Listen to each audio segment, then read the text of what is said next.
The 15th Amendment to the United States Constitution prohibits the federal and state governments from denying a citizen the right to vote based on that citizen's race, color, or previous condition of servitude. It was ratified on February 3, 1870, as the third and last of the Reconstruction Amendments. The 14th Amendment to the Constitution, ratified in July 1868, guaranteed basic civil rights to all citizens. It was intended to persuade Southern states to grant suffrage to blacks by threatening a reduction of their congressional representation. To further the cause of black suffrage, the Radical Republican Congress, which had swept away the Southern regimes organized under presidential Reconstruction, required ex-Confederate states to adopt new state constitutions, allowing black suffrage before senators and representatives from those states would be readmitted to Congress.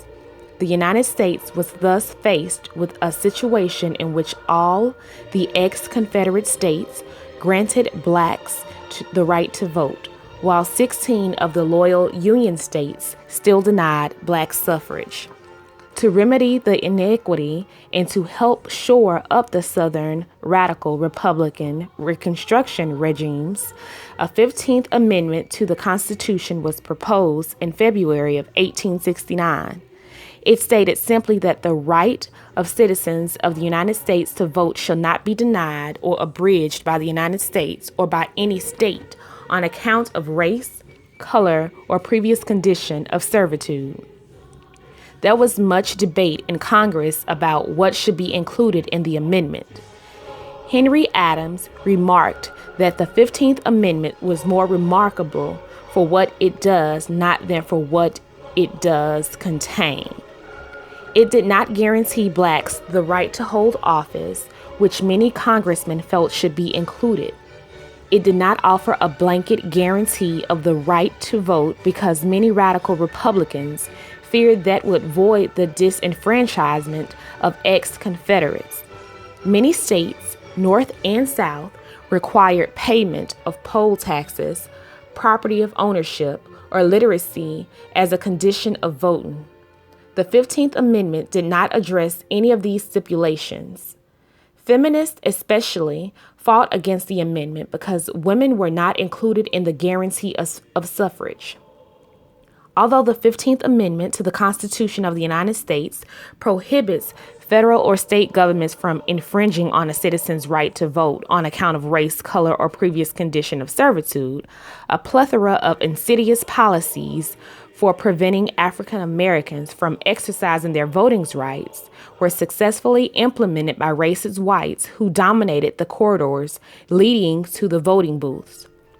Voter qualifying tests, discriminatory enforcement of registration rules, poll taxes, and outright racial gerrymandering were just some of the devices standing between African Americans and their constitutionally guaranteed right to both register to vote and vote. The civil rights activism of the late 1950s and 1960s reached a high point when the Reverend Martin Luther King led the Selma March that focused America's attention on the unforgivable inequity and moved a sympathetic president to work with Congress to achieve a quick passage for the voting rights of 1965. After this happened, the acceptance of Black Americans grew, and the general public began accepting that Black Americans were to be given all of the basic rights granted to American citizens in the U.S. Constitution. Before the passage of the act, only 383 African Americans of voting age, out of approximately 15,000, were registered to vote in Dallas County, Alabama.